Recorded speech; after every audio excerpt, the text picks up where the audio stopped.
Hello students, welcome back to my channel. तो हमने दिल्ली सल्तनत स्टार्ट किया था, जिसमें हमने पिछली वीडियो में गुलाम वंश विद शॉर्ट ट्रिक कंप्लीट कर लिया था।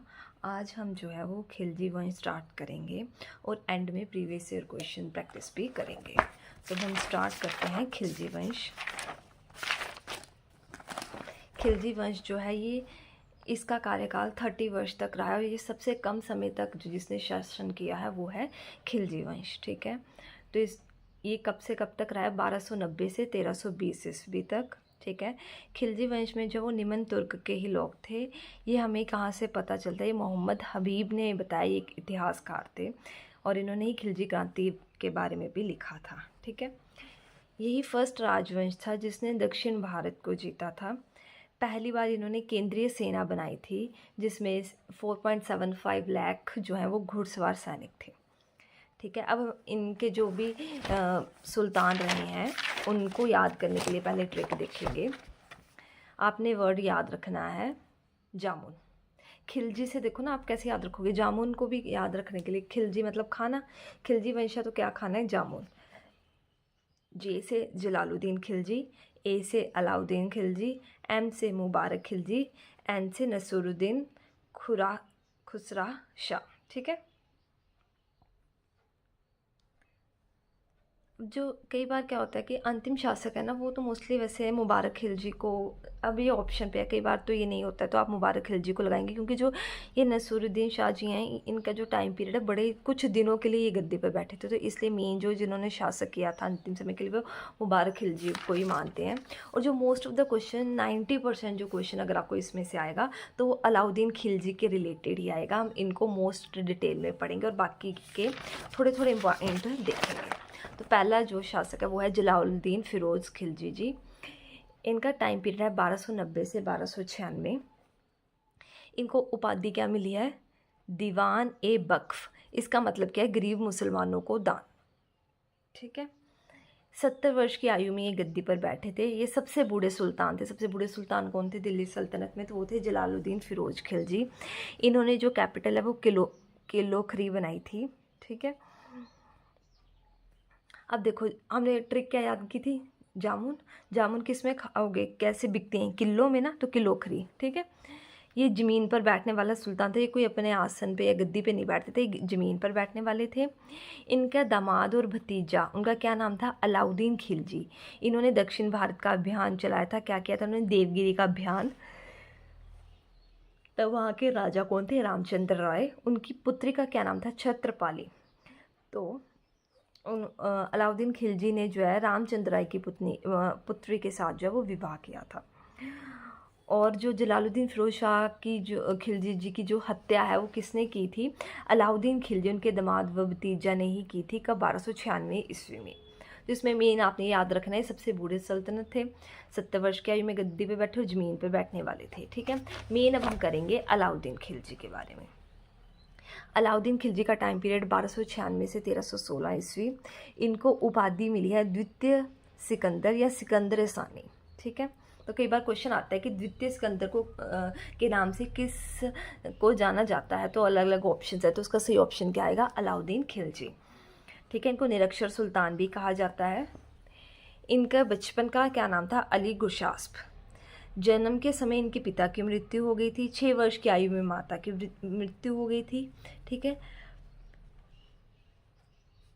1296 ईस्वी में इन्होंने देवगिरी का अभियान चलाया था। इन्होंने जो केंद्रीय सेना का गठन किया था, तो इन्होंने स्थाई सेना, वेरी वेरी इंपॉर्टेंट क्वेश्चन है कि स्थाई सेना पहली बार किसने, मतलब ये नहीं कि किसी को भी लेके चल पड़ते थे वार युद्ध करने, है ना, ये कोई एक पर्टिकुलर सेना बनाते थे। तो ये सेना को क्या बोलते थे? स्थाई सेना। किसने चलाई थी? अलाउद्दीन खिलजी ने।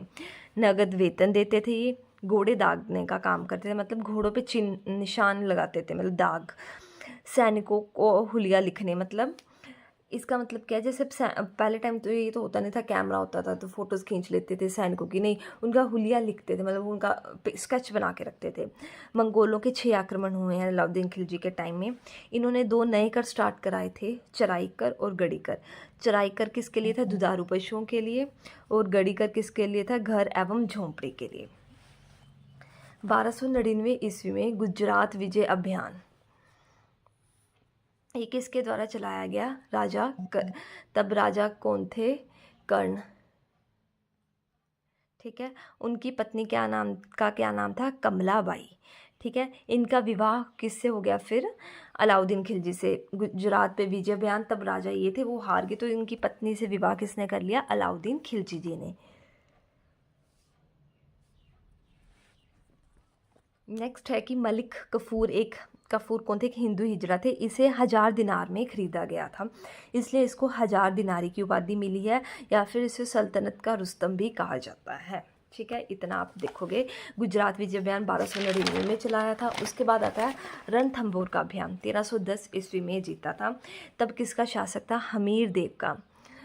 तो जोहर प्रथा का जो पहला विवरण है वो हमें रणथंभौर के अभियान में मिलता है। इसमें क्या था कि जैसे राजा जो वो युद्ध करने जाते थे, तो जब उनको लगता था कि वो पराजित होने वाले हैं, तो वो अपना ना वो संदेश भेज देते थे अपनी रानियों के पास कि अब हम पराजित होने वाले हैं। तो रानियां क्या करती थी?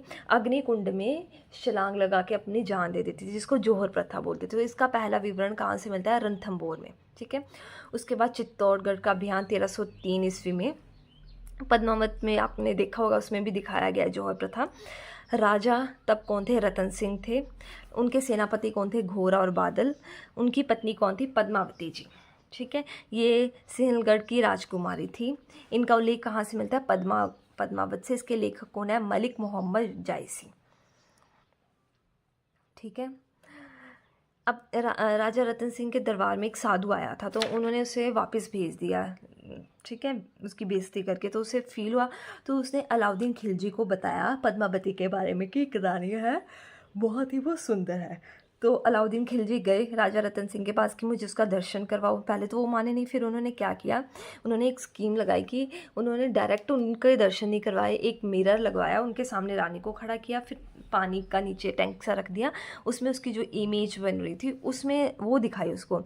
तो वो देख के तो अलाउद्दीन खिलजी तो मोहित हो गए। उन्होंने देखा कि वो इतनी सुंदर है जो इसकी रानी पद्मावती, तो फिर है ना कि वाटर में उसकी इमेज ही इतनी सुंदर है, तो इतनी वैसे ही कितनी सुंदर होगी, तो उसने इनके साथ लड़ाई की थी। पर रानी पद्मावती को जैसे पता चला कि वो उनके पति जो हारने वाले हैं, तो उन्होंने जौहर कर दिया था, अग्निकुंड में अपनी जान दे दी थी।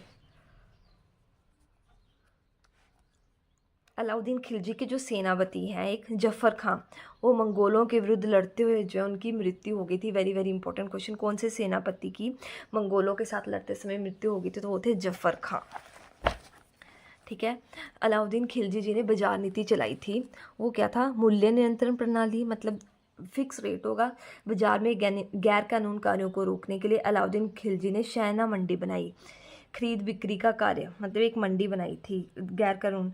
फिर महंगाई को न्यूनतम रखा, भू राजस्व की दर हाफ कर दी, और खम्स, हमने खम्स पढ़ा था ना, वो पहले 1/4 था, उसको कितना कर दिया? 3/4। वो किसको देना होता है? वो सुल्तान को देना होता है। ठीक है, नेक्स्ट है बुक्स जो इनके काल में लिखी गई। तारीख़ फ़िरोज़ी बरनी द्वारा, हसल लातीन इसामी जी के द्वारा, खजाइनुल फतूह अमीर खुसरो द्वारा, जिन्हें टाइटल मिला तुत्ते हिंद का। ठीक है, इन्होंने कौन कौन से निर्माण करवा रखा है? वेरी वेरी इंपॉर्टेंट क्वेश्चन है, इनमें से आता है इन्होंने क्या क्या बनवाया? जमैयत खाना मस्जिद, अलाई दरवाज़ा, ये कुतुब मीनार का मुख्य द्वार माना गया है अलाई दरवाज़ा, हजार खंबा महल, सीरी का किला, 1304 ईस्वी में मंगोल आक्रमण से बचने के लिए। अब इसको याद कैसे रखोगे? इसके लिए ट्रिक है, 80,000 का खाना है। अब जामुन है तो वो खाना है ना, खाते हैं, तो वो कितना महंगा? वो 80,000 का है। तो अ से क्या आएगा? अलाई दरवाज़ा, स से क्या आएगा? सीरी का किला, हजार से हजार खंबा महल, खाना से जमैयत खाना मस्जिद। तो इससे आपको ये चारों याद हो जाएंगे। और इनकी मृत्यु कब हुई थी? 1316 ईस्वी में। ठीक है, नेक्स्ट हमारा आता है कुतुबुद्दीन मुबारक खिलजी। इनको जो टाइटल मिला है वो मिला है खिलाफत उल्लाह का। इन्होंने स्वयं को खलीफा की उपाधि दी है। 1316 से 1320 तक इन्होंने शासन किया। ये नगन दौड़ते थे। इनका वज़ीर का क्या नाम था? खुसरो खां, वही वज़ीर। ठीक है, वही वज़ीर है जिसने कुतुबुद्दीन मुबारक खिलजी की जो है वो हत्या कर दी थी। ठीक है, अलाउद्दीन खिलजी का एक सेनापति का एक और था, उनका क्या नाम था, गाजी मलिक। ठीक है, तो इससे जो आपका खिलजी वंश के जो इंपॉर्टेंट क्वेश्चंस है वो सारे कंप्लीट हो गए हैं। तो एक बार उनकी रिवीजन कर लेते हैं कि हमने क्या क्या पढ़ा। खिलजी वंश सबसे कम समय तक इसने क्वेश्चन ये आता है, दिल्ली सल्तनत पे शासन के तो खिलजी वंश थे। सबसे बूढ़े कौन थे, वो थे जलालुद्दीन फिरोज खिलजी, 70 वर्ष की आयु थी। उनका दामाद और भतीजा कौन थे, अलाउद्दीन खिलजी। उनके बचपन का नाम अली गुरशाब था। उन्होंने स्थानीय सेना घोड़ा दागने का काम 2 नए कर, चराई कर और गढ़ी कर स्टार्ट करवाया। फिर 1299 ईस्वी में गुजरात विजय अभियान, तब राजा कौन थे वहाँ पर, कर्ण। उसकी क से कर्ण, उसकी पत्नी क से ही कमलाबाई थी, उसका फिर उनसे विवाह कर लिया था। मालिक कफूर को ही हम 1000 दिनार बोलते हैं क्योंकि उन्हें 1000 दिनार में ख़रीदा गया था।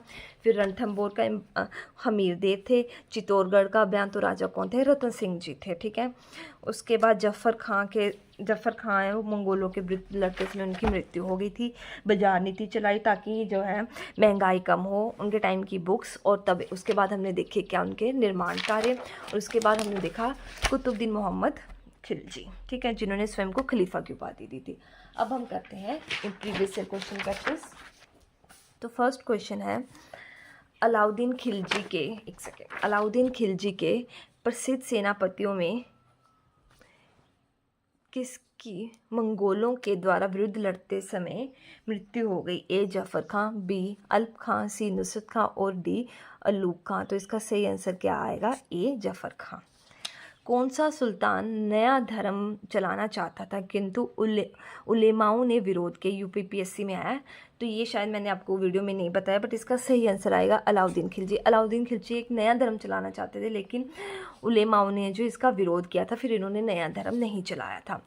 अलाई दरवाज़ा निम्न में से किसका मुख्य द्वार है, सीरी, जमात मस्जिद, कुतुब मीनार या इनमें से कोई नहीं। तो इसका सही आंसर क्या आएगा, सी। अलाई दरवाज़ा जो है वो कुतुब मीनार का मुख्य द्वार माना गया है। दिल्ली सल्तनत का वह प्रमुख सुल्तान कौन था जिसने स्थायी सेना रखी। स्थायी सेना किसने सबसे पहले रखी थी, ए बलबन, बी इल्तुतमिश, सी अलाउद्दीन खिलजी या डी मोहम्मद बिन तुगलक। तो इसका सही आंसर आप मेरे को कमेंट सेक्शन में बताओगे। अगर आपको मेरी वीडियो अच्छी लगे तो प्लीज़ लाइक, कमेंट, शेयर और सब्सक्राइब करें। Thank you so much for watching.